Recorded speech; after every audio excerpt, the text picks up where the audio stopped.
Hello and welcome to another episode of the You Are Limitless podcast.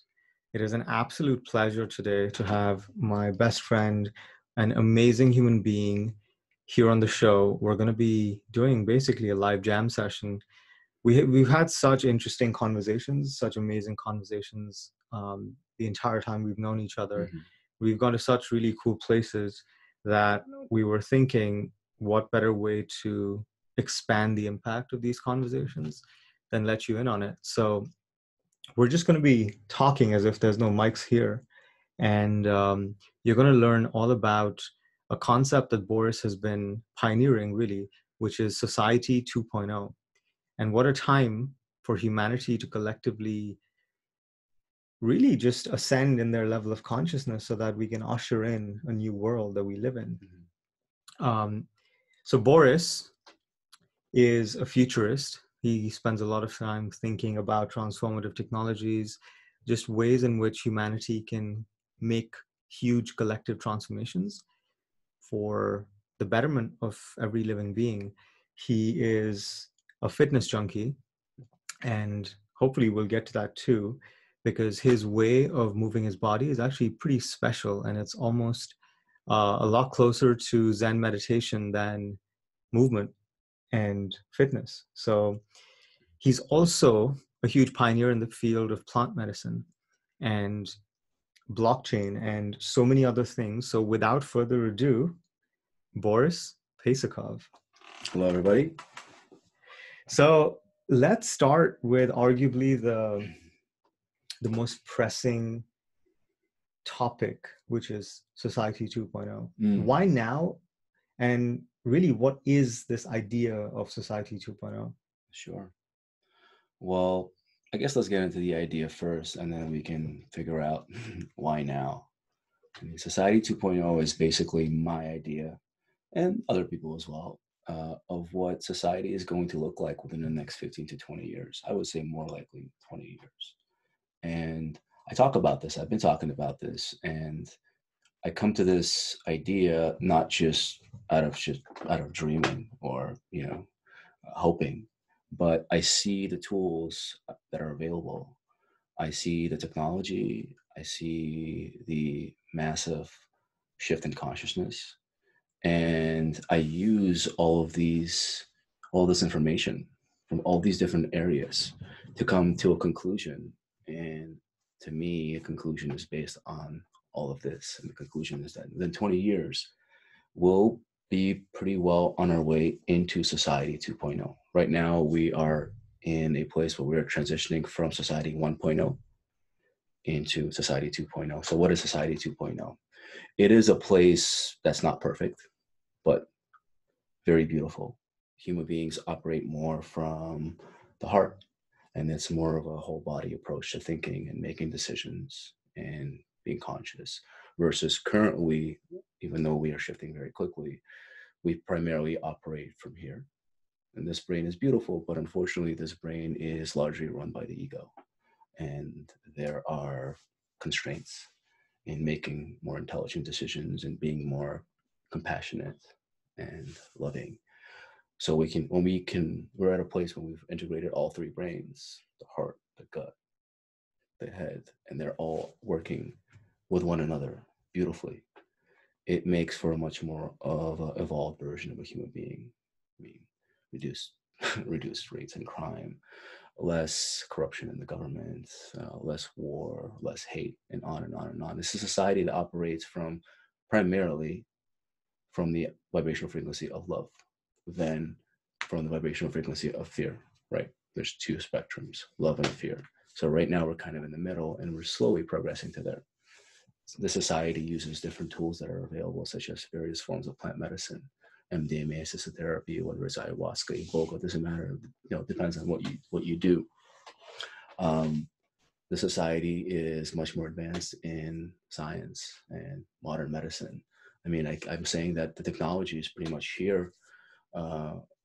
It's still being tested and perfected, but I believe that within 20 years, we'll be able to print almost any human organ in a 3D printer in a matter of minutes and transplant that organ into a human being in a matter of minutes through robotics and real-time imaging, and sure, it'll be monitored and run by humans, but there'll be almost zero room for error.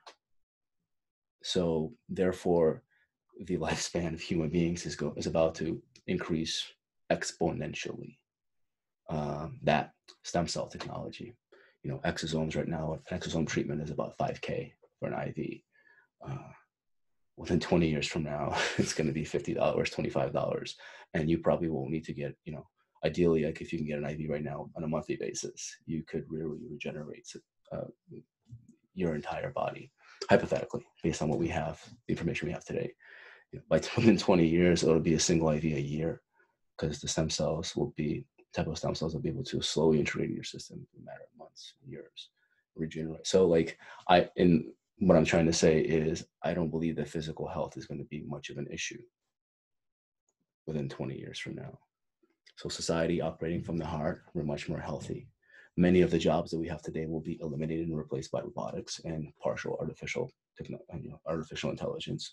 So human beings, there will likely be basic universal income, or a form of basic or universal income that will make sure that each human being has enough for a lifestyle. And then there'll also be areas for entrepreneurship, where if you want something above and beyond, you can go and be an entrepreneur and create companies, create services and ideas and products that benefit the society. So yeah, from technology, from science, it's a society that is also largely based on blockchain technology, and it's integrated into that the blockchain technology very well into itself.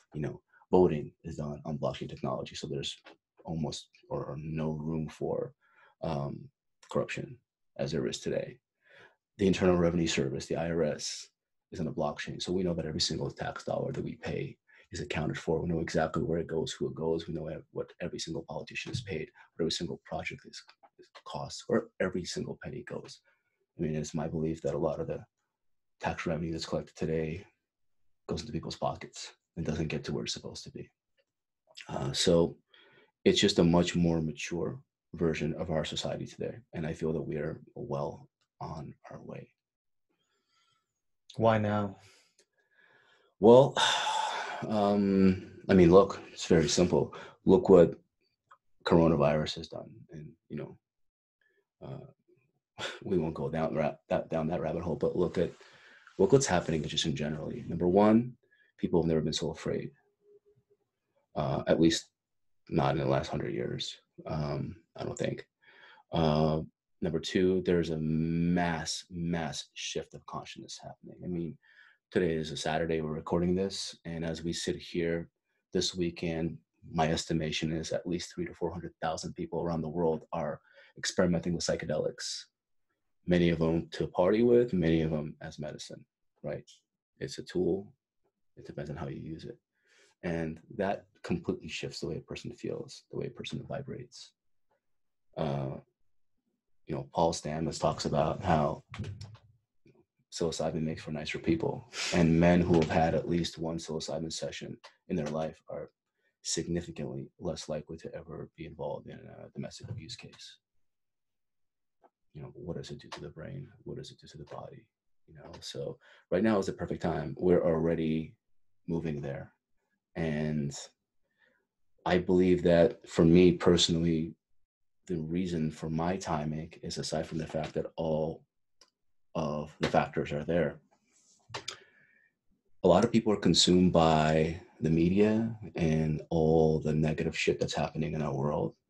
Yeah, sure, there's a lot of negative stuff happening, but there's also a lot of beautiful things happening. Our society has never been healthier. We've never had less diseases. Mortality rate has never been. Amazon Prime. Seriously. Teslas. We're in a really much more beautiful place if you zoom out. I'm not saying be ignorant to all the micro things that are happening around the world, but it doesn't help focusing on every single one of them because they consume you. My philosophy is stay informed, make sure you know what's going on, but don't focus on it. Be conscious of it.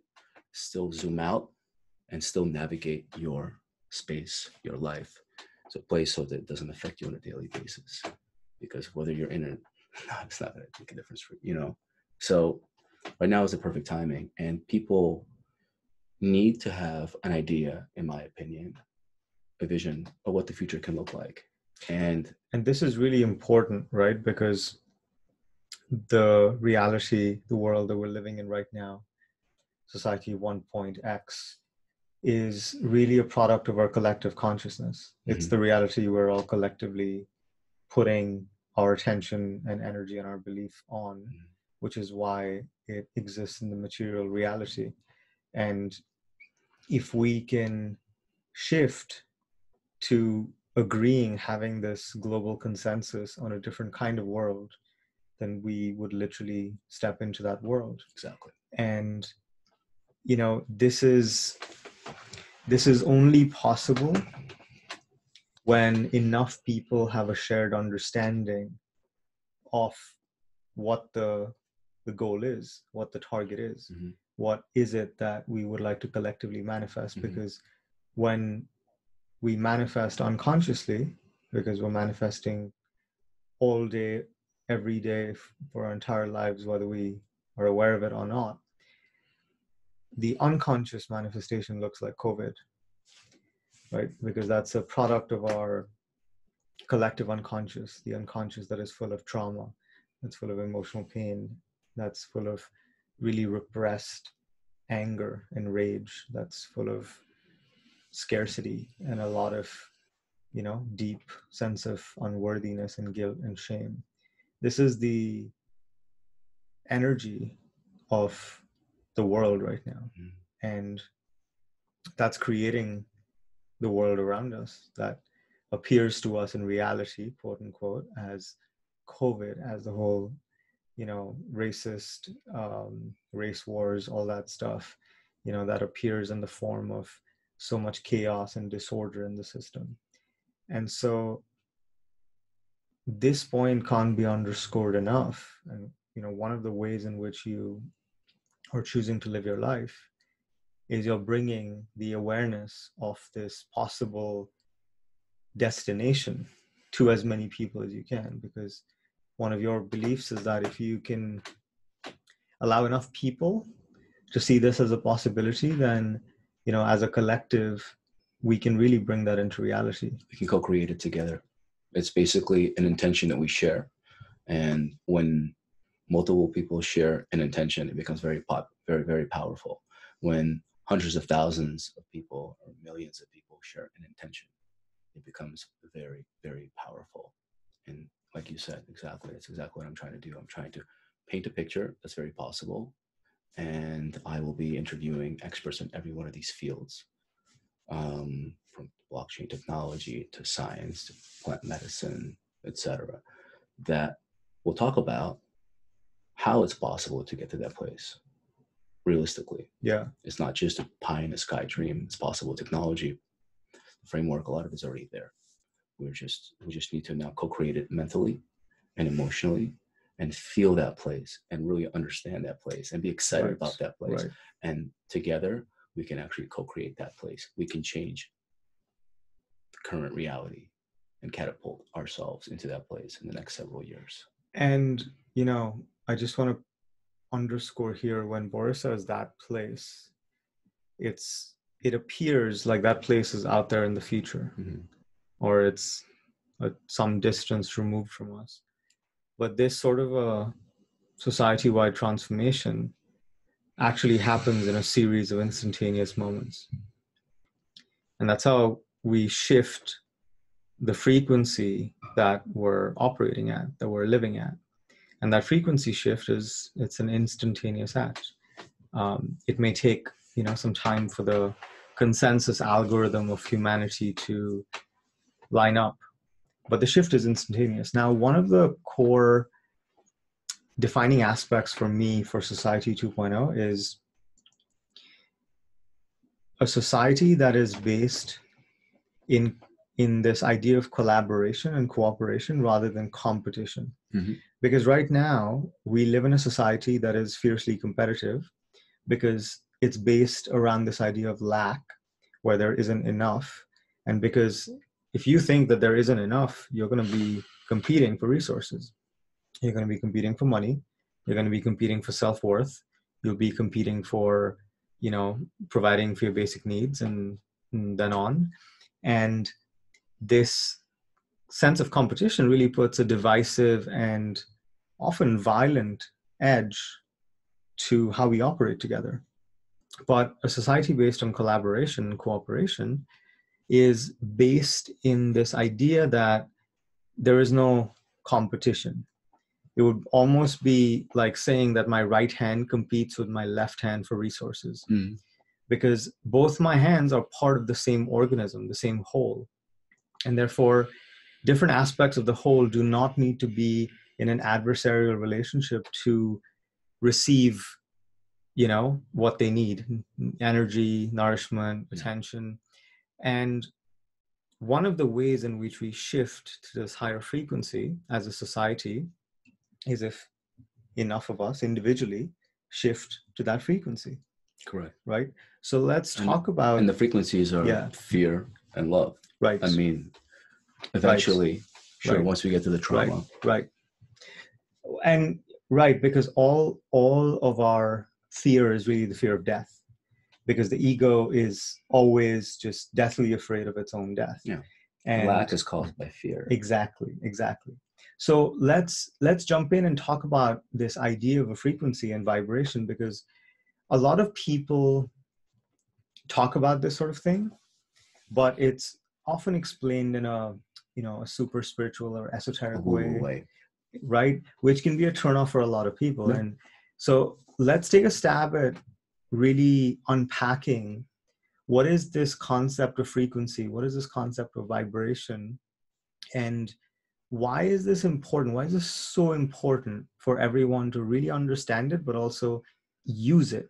Because it's like gravity. It's happening regardless of you want it or not, whether you acknowledge it or you understand it or not. So you might as well give yourself the additional power to wield a tool that, it's actually not a tool, it's a principle that reality is constructed around. Yeah. So let's dive in. Frequency. Sure. So I started at a very basic level. Our body is 100 trillion some odd cells that vibrate at a particular frequency, like a radio station. It can be measured, it can be tuned. And vibrational frequency is largely driven by emotions. Right. And emotions are largely driven by thoughts, whether they're conscious or unconscious or subconscious. So to me, your external environment of what's happening in your life right now is a direct reflection of what frequency you're vibrating at. Which is what your thinking is right now. Which is what you're thinking and ultimately what you're feeling. So let's insert some science just to be really clear that this is not philosophical, this is quite literal. So scientists have established the equivalency between matter and energy. That means when we see each other or other people or trees, we think that it's solid, dense matter. But that's actually something that's at a very low frequency. That's energy vibrating at a very low frequency. That's why it appears to be dense and matter-like. And what they realized was that they did an experiment where it's called Young's double slit experiment, where they shot photons through this slit. And depending on what the observer, the scientist that was observing the experiment, expected to see, the particle would appear as a wave at some point, which is energy, and energy is, it has a wave-like structure, or it appeared as a particle. So basically, we look like we are dense matter, but this is actually all empty space, because the amount of empty space in one atom is like putting a nickel inside a cathedral. So most of us is empty space. And the part that is not is just energy vibrating at a very low frequency. And so when Boris says that you're literally energy, he literally means you're literally energy. So, we have 40 trillion cells in our body, and each cell has a charge of 1.5 volts. So you are literally 70 trillion volts of energy right now. And, this phenomenon of these cells at this frequency is considered to be a human being. And when consciousness passes through it, you call it a me, right? And so your thoughts and your emotions are literally determining the frequency that you operate at. Exactly. And so you're someone who has done a lot of work in changing your frequency. Yeah. Why would someone want to change their frequency, and how did you go about it? Well, let's first go into why somebody would want to change their frequency. As I just said, you are the direct reflection, or your life is a direct reflection of what's going on the inside. So if you are at a place where you're not happy with where your life is, whether it's the way you feel, where you live, how you live, your relationship, et cetera, your body, there are tools out there that can allow you to change that. It's up to you if you want to use those tools and how you use those tools, but there are many of them. And for me, I was at a place where I wasn't happy with my life. And I found out that there were tools out there, and I went on a fucking trip. And I started finding tools, learning about them, and utilizing them. And those tools allow me to change my vibrational frequency. There are many tools out there. One of my favorite happens to be plant medicine. You don't have to use plant medicine to get to a place that you're happy. You can use meditation and different practices. But for me and for a lot of people out there, plant medicine is a very powerful tool if you use it properly. Ayahuasca, psilocybin, mushrooms, LSD, MDMA assisted therapy, MDA assisted therapy, you name it. And I've used all of those, and they've all contributed to my understanding myself better, my appreciating myself better, my seeing myself differently for who I am. Also, those substances, those tools really allow you to rewire the part of the brain that is responsible for the ego, which is the fear. They reduce actual activity in that part of the brain during and post as well. So you're able to actually have real shifts of consciousness, of seeing who you are, of perspective, of understanding yourself better. So you can use these tools to literally change the way you think. And once you change the way you think, you can change the way you feel. And once you change the way you feel, you change the way you are. And then your body responds by vibrating accordingly to that frequency. And just like this, in a matter of a millisecond, I mean, you can literally, your circumstances, I mean, if you want to get into this, I will, quantum physics, right? We live in this quantum soup. Some people call it God. Some people call it the quantum space, whatever it is. We are connected to it every single millisecond. Every single second, we download from it, and it downloads from us. Well, we are it. Exactly. And so this is really important to understand.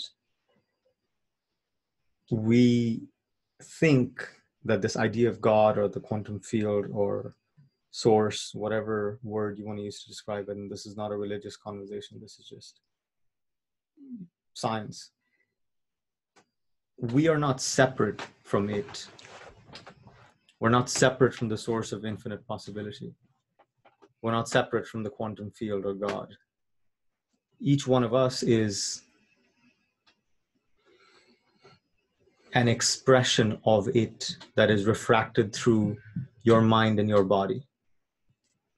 You are an aperture through which this universal intelligence is looking out through.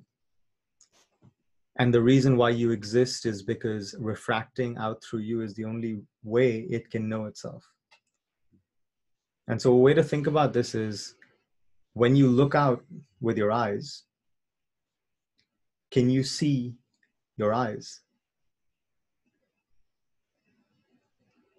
Right? You can't. You can see everything else in the room with your eyes, except your eyes. Because for us to see something, there needs to be some distance. You can't see your nose and your ears, though. Come on, let's be real. And so if you try to find the source of this awareness with which you perceive reality, You can't. You can't find it outside you. So this idea that we are separate from each other and from universal consciousness is what the ego does, right? Because the ego wants to exist on its own. The ego has constant fear of death. Mm-hmm. It's always insecure. It never feels like it's enough, worthy enough, lovable enough, ready enough. And this ego-based reality is what most people live in a prison around, because not only is this happening, but they don't have the awareness, and this is why we say, being self-aware is important. They don't have the awareness to know that it's happening. So they become literally a victim of their own mental phenomenon, mm-hmm. right? And they live inside this prison made up of their thinking, and our thinking creates how we feel. And, we create habits around our thinking, and we call them beliefs, right? And when these habits are grooved enough, they create an identity, which gives people a sense of self. And so what you're talking about really is helping people completely using these tools. And let's jump into, how plant medicine does this and how powerful it's been. We've had several experiences together that have been mm-hmm. transcendent. But it's really shifting the focus of awareness from the self to everything else. Yeah. Absolutely. Like I said, changes your vibrational frequency completely. And as that happens, your reality has to adapt. Catch up. I mean, some of the things that I talk about, the craziness is that, we have a theory that as you change your vibrational frequency, as you change the way you feel, you're actually dimension jumping. So as you go from 198.2 to 198.3 or 4 or 5, you're literally entering into a different dimension. And that dimension is catered for that particular frequency. It does everything to support you in that particular frequency. It's there for you, created for you, by you. And as you change the way you feel, you change the way you are, you change the vibrational frequency you live in, you change the dimension you live in. And again, that dimension has to mirror everything that you are. So that's why, people talk about manifesting. Yeah, it's simple. It's just like the laws of physics that haven't really been proven yet, but we intuitively know that are true. And it's the law for me. I was talking to somebody earlier and we're talking about, the laws of physics or quantum physics and the double slit experiment. Let's say a college student or a high school student applying for college gets an acceptance letter. Now that letter can either say congratulations or we're sorry, right? Right. And the individual, I believe, and so do many others, has the power in that particular moment before opening the envelope to change the direction in which that situation goes. Because and this is so juicy, it's so cool. Because until, this is like Schrodinger's cat, if anyone's mm-hmm. familiar with the experiment, until the envelope is opened, the observer, that is this young man, has no idea what it's going to be, mm-hmm. right? And in that unknown is the possibility of it being anything. Right? So this is the idea of when we are okay being nothing, then we can be anything or everything. Exactly. And so in that moment, as far as that observer of reality is concerned, the possibilities are infinite. In that particular moment, there are really two possibilities, right? But those two possibilities have infinite offshoots, but there's either you're accepted or you're denied. Sure. Right? In that particular moment, with your vibrational frequency, if you can get yourself to a place of feeling like you've already been accepted, like it's already done without doubt, you really improve your probability of it going that way versus vice versa. And the way this works is using the attention. So attention is the currency of the universe. And when we direct attention at a possibility, it becomes reality. And attention with intention. And attention with intention is even more powerful. And attention with intention plus emotion is the most powerful way to do this. It's a formula. It's a formula. So when people look at the reality, when, as you're listening to this, as you look around and see your world that you've created, maybe your home or in your car, that is the possibility that you put the most attention, intention, and emotion around. And that's why you're in it, experiencing it as reality. And other possibilities, which you may even not feel like you're worthy of, that it's possible for you, it's so remote for you that you have no belief that it could ever exist in reality. And that's why all of those things feel far away. So that distance that we feel between where we are and where we want to be is also almost a belief spectrum. And the more confident we are about what we think is real is what appears in our reality. Yeah, absolutely. So, yeah, I mean, based on that experiment, you can literally go left or right. And knowing that, why not use it as a tool and apply it to every single major decision that right you make? Because most people, the decisions they make are habitual. Correct. Not conscious. Not conscious. And intentional. And not intentional. And so they are basically repeating the same set of decisions. Correct. Most of their life, every single day. Correct. They're an autopilot. They're an autopilot. And this is what is known as being in your default mode network. So the default mode network, the DMF, is really the bundle of neural synapses that have formed and been strengthened because of repetition, right? And this is really where the ego is considered to be located. Now, the ego isn't a thing, right? It's just a habit of being. So there's a lot of people who say shit like, you got to kill the ego must be eliminated. It's laughable because they don't really understand what the ego is. Yeah. I've heard somebody say that the ego is basically an overprotective uncle who loves you so much, but has just not evolved in thousands and thousands and thousands of years. And that uncle still feels like you're constantly in danger. Right. And wants to protect you. Right. Because he loves you so much. Right. And it's up to you to befriend the uncle. Right. And say, hey, thank you so much for doing this for me. Thank you so much for wanting to keep me safe. But right. I'm going to slowly but very, very gently going to start taking it from here. But thank you so much. And let's be friends. And still, please do continue to protect me. Right. Absolutely. 100%. You don't want the uncle to go away. You want to change your relationship with the uncle. Precisely. So, you can think of the ego as not something you want to kill, but really something you want to make friends with. It's a part of you. It's a part of you. Why would you want to kill a part of you? Yeah. What would you want to kill your knees or your legs or any other parts of your body? No, they're all here to serve you. They're just tools. We need to know how to use them properly. And most people don't understand how these tools work. Correct. Because the human body is a tool, the mind is a tool, but rather than using this tool that the mind is in a really powerful, positive, efficient way, most people are controlled by their minds. Yeah. Most people are controlled by their thoughts, by their thinking, by their belief structures. And they're conditioned into patterns of being. And those patterns of being show up as their identity. Yeah. And that just becomes who they are.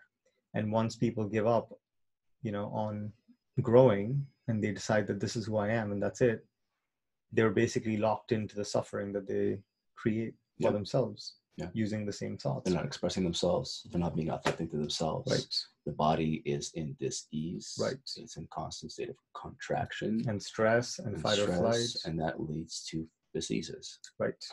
And that's really the root of pretty much all disease. Yes, there's viral, diseases and all, but most of people in this country right now suffer from chronic illness, which is all really, due to stress. I agree. That's the root of 95+% of the problems of health problems in the world. It's just emotional dis-ease. Right. which leads to overeating, over drinking, over this, over that, because most people are trying to escape their emotions rather than connect to them and sit in them because it doesn't feel very comfortable. And that leads to poor choices and poor eating habits and poor, use of compensatory strategies that over, 10 years, 15 years, 20 years, do a lot of damage in the body. Yeah. And not even from that perspective, but just being in disease. Your cells are in that vibrational frequency. And what they're doing is when you're constantly feeling dis-ease in a particular part of your body, you're highly likely to actually develop a disease in that part of the body because the cells in that part of the body are constantly feeling a particular frequency that doesn't feel good. And it's constantly contracting them. And there's not enough energy, blood flow moving through that part of the body. And they want attention. Correct. Because they want to be seen. They want to be known because all emotion wants to be seen. Yeah. And so to get your attention, sometimes there's a reaction. Right. There's a reaction. So half your face ends up being paralyzed as Lee, right? Or you, right? Bell's palsy.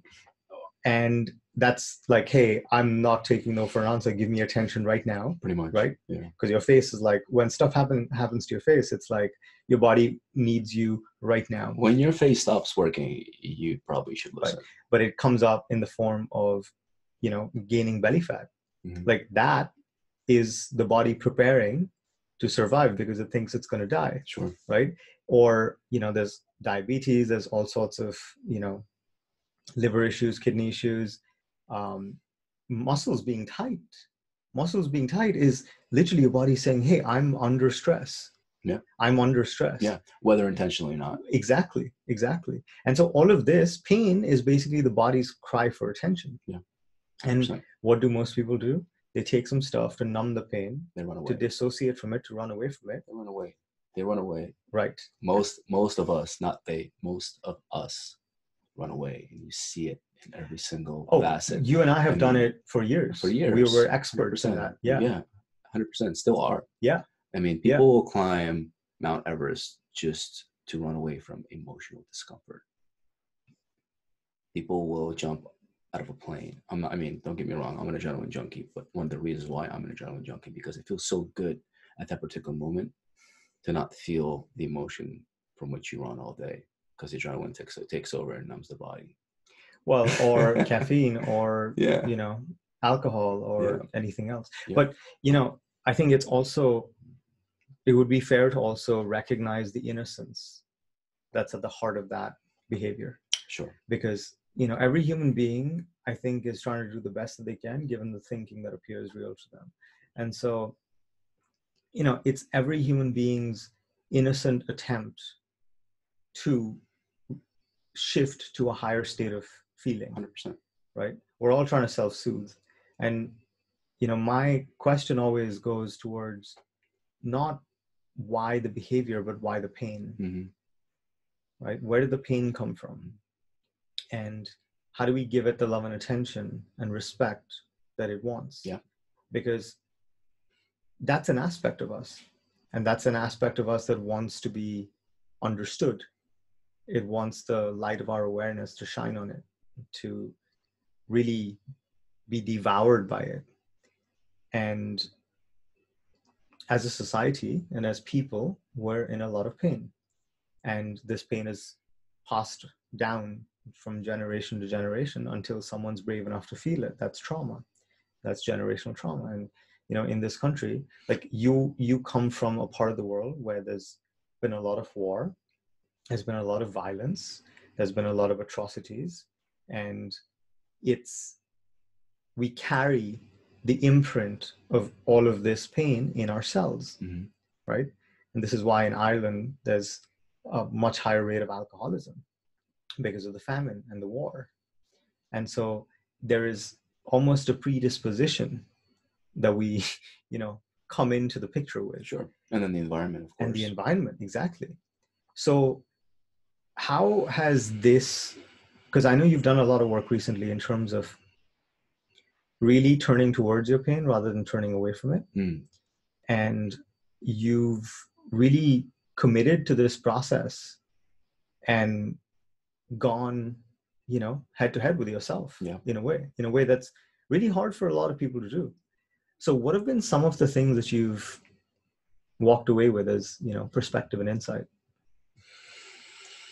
Well, important discipline, the actual discipline to make yourself sit down and be aware and sit with what you're feeling versus watching a movie, eating food, going out to dinner with friends, just keeping busy, like filling up your schedule. Yeah.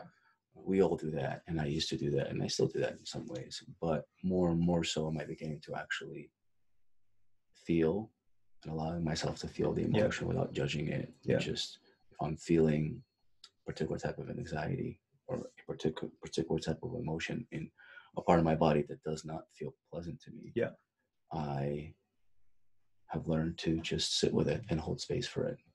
And a concept that I've been playing with is I feel like feeling a particular emotion, there are limits to it.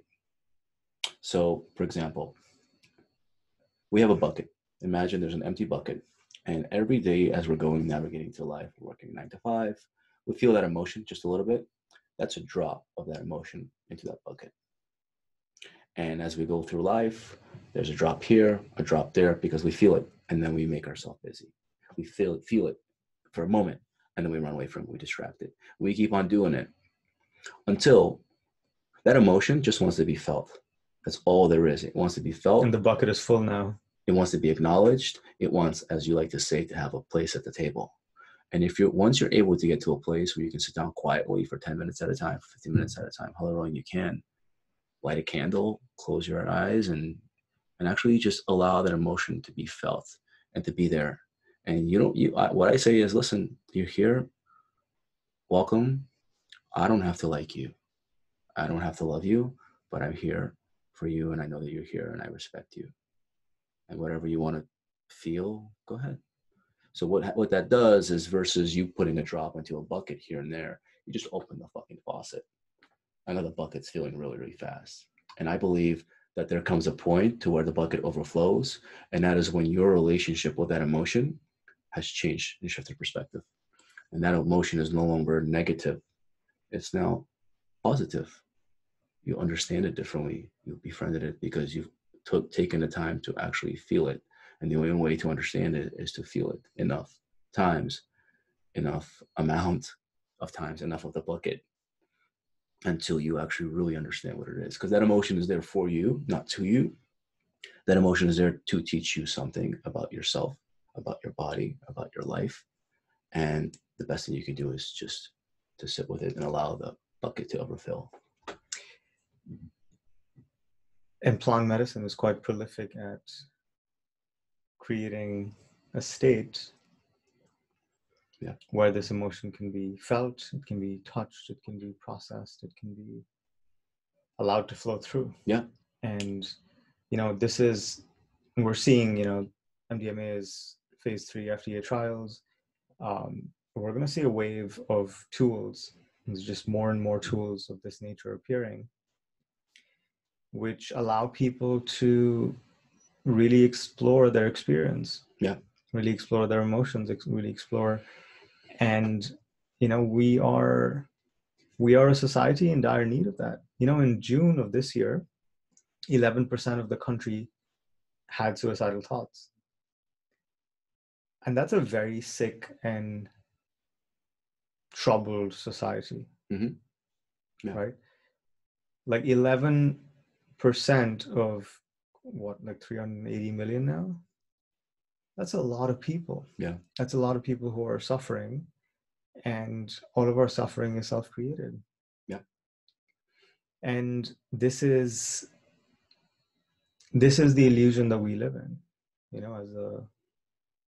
as a human organism, that this is it, that whatever it is it. Mm-hmm. Whether it's your income tax bracket, whether it's, the way you think about yourself, the way you feel about yourself, your, ability to do different things, your relationship with yourself. But everything is optimizable. Mm-hmm. It's just what is real right now, and we can shift into a higher level of thinking, into a higher level of feeling, into a higher level of awareness. Yeah. And that just makes life so much better. So let's drop into movement and fitness, because this is the other, we talked about mind and emotions. Let's talk about body, because this is something that people who are spiritual, there's almost a disdain for the body as this useless little anchor that keeps them tied to the material world. But really, the body is a gateway to enlightenment. And the way you and I consider movement and fitness, it's a lot closer to meditation. Yeah. Right. And it's a very interesting activity that not only brings the physical benefits of fitness, all the cardiovascular and et cetera, but there's almost a mental shift that happens being in that state. So I'd love for you to share your this new philosophy that you've been developing around presence and around movement. Sure. Well, for me, working out, any type of working out, has been a form of meditation for many, many years. It has literally saved my life in terms of depression, in terms of how I feel. So I've really developed a very special relationship with it. For me, going to the gym and going through my exercise routine, making sure that that routine is very kind to my body while still stimulating to my muscle. That's the formula, right? Getting the maximum amount of pump for the lowest amount of impact to your body. So that's a form of self-love and self-respect. Music, cannabis, and an amazing workout. And you literally allow yourself to tune in to your body and connect with your body, and being super, super present of every single repetition that you do in every single set, and actually feeling your muscle strands expand and contract.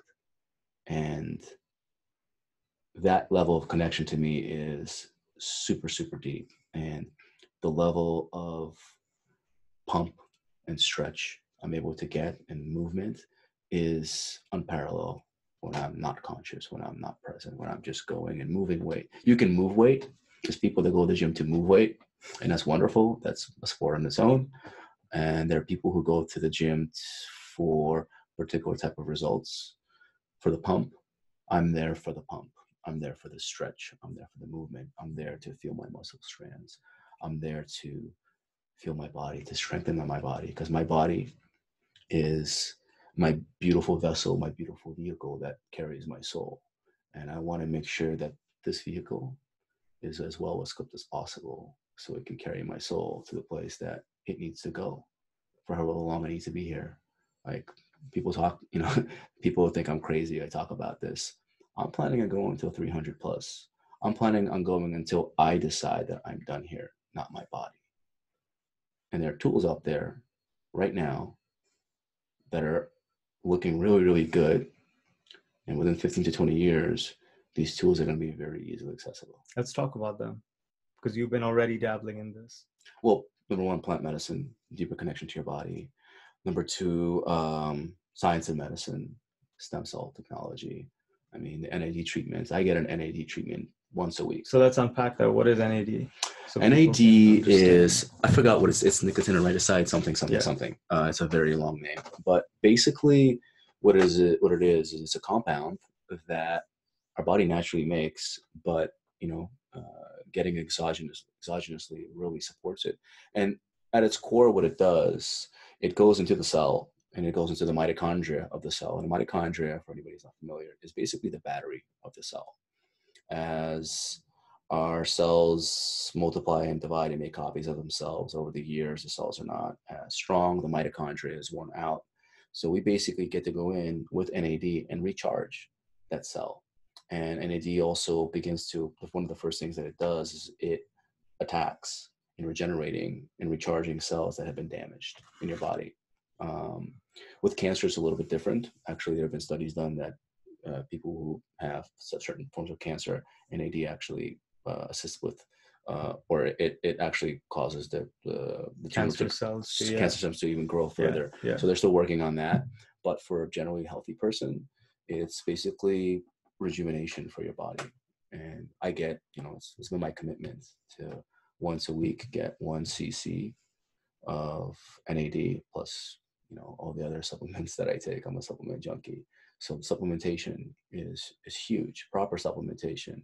And I'm learning now that, not all supplements are created equally. And there's certain times of the day that your body makes certain enzymes, and there's certain supplements that should be taken certain times of the day versus just morning or whenever you want to take them. The body works differently at different parts of the day. The body's super intelligent. There's certain supplements that are amazing on their own, but when combined with other supplements, like if you take 20 pills in the morning like I do or did, they may not work with one another.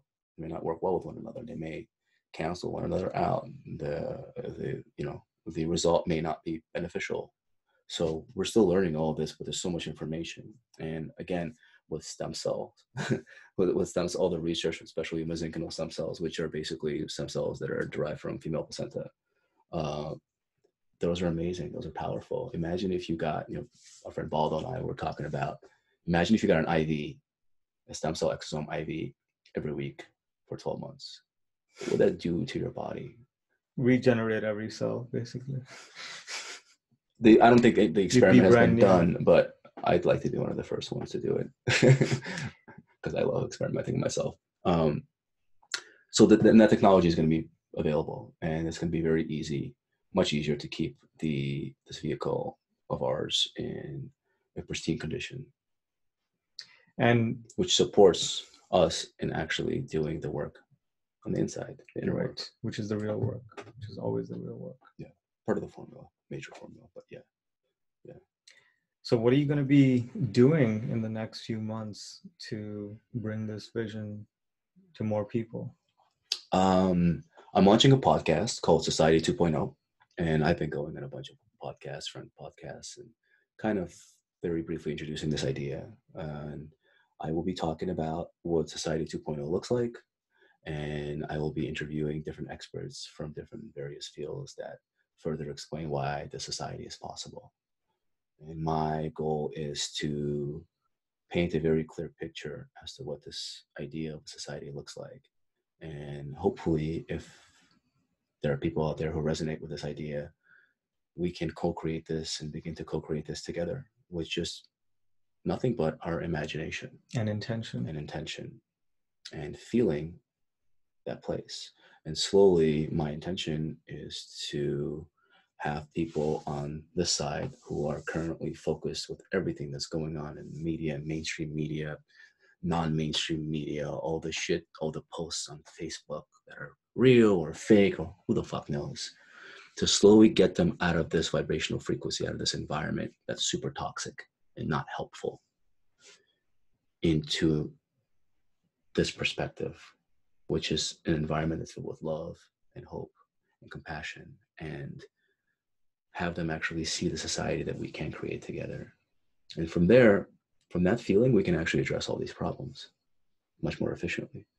Problem can't be solved when you're in a state of fear. It's just impossible. It's very difficult to solve a problem and address an issue when you are swimming in toxicity. Vibration frequency just not allow for it. But when you're in a healthy place, these problems are addressed super, super easily. We'll find the most efficient, effective ways to address them. It's a macro solution to a lot of the micro problems, very serious micro problems, but micro problems.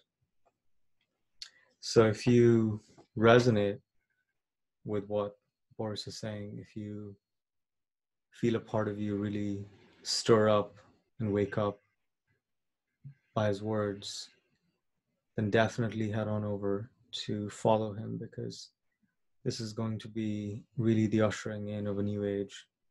And it's such a cool journey to know you and to have these conversations with you. I'm looking forward to doing more of these on the show. Yeah. So why don't you let people know where they can find you?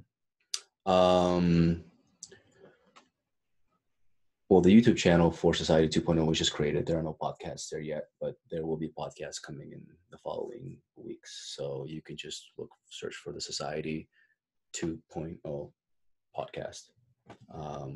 You'll see a bunch of videos being posted there in the next months. Instagram, I'm not really big into social media, but feel free to follow me on Boris, BORIS underscore PEYSA, and then 8888. Yeah, for now there. And Beautiful. all the different podcasts that I have been on in the last few weeks that'll be coming out. They'll be tagged in them and will be coming out. Beautiful. Yeah. Well, wishing a blessed start to this journey that you're on, which is, in a way, I feel like just beginning, because the level of impact that I think you're going to have in the world is going to be quite unprecedented. Thank you, brother. Thank you. It's been a pleasure, and I can't wait to do it again. Same here, man.